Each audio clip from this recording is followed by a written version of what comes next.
supernatural creatures? Of course. I can say that they are supernatural, but I believe in those unseen creatures na hindi lang tayo nakatira dito. Unseen? Why do you believe in it? Because I feel it, yeah. I experienced it as early as 5 years old. And I felt them so many times in my life. May third eye ka or what?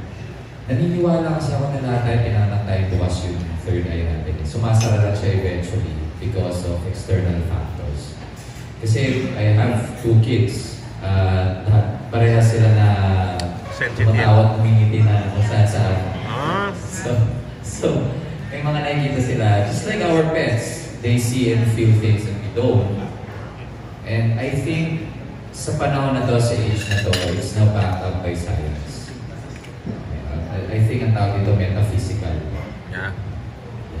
So yes. Scariest na experience. Kasi we're saying 5 years old. Yung ancestral house kasi namin sa Caloocan, malapit sa monumento, I think 1950s pa siya. Marami nang, medyo related siya sa bantay bahay. Marami nang nakitira na hindi namin nakikita. So as early as 5 years old, hindi pa, hapon pa to, may nagpakita sa akin maliit na, hindi ko masabing bata, pero maliit na creature na pushy yung air. So basically yung, yung grotto ni Mama Mary, maliit siya. Meron kaming maliit na grotto.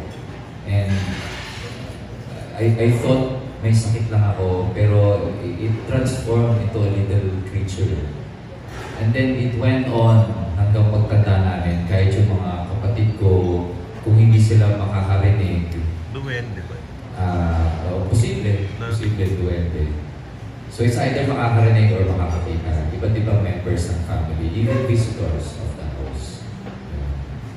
So nung binenta namin yung bahay, pinabless na lang namin. Mukha namang happy yung nakabili. Mas early na meron na sila. Ay paparamdam na gano'n din sila, may third eye din sila. So anong ginagawa mo? I would like to believe na mga guardian angel nila. Okay. So, diba pakita sa kanila? So pag nakikita mo silang ngiti-ngiti or parang nakikipaglaro, hindi mo na sila sinasaway or... Hindi na sinasabi. Kinukusap ko din. Are you playing with your guardian angel?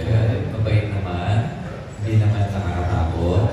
Sinasabi naman ng 3-year-old or 34 na daughter ko, hindi naman daw. It's always pleasant naman yung mga ipaparamdam sa akin. Sige.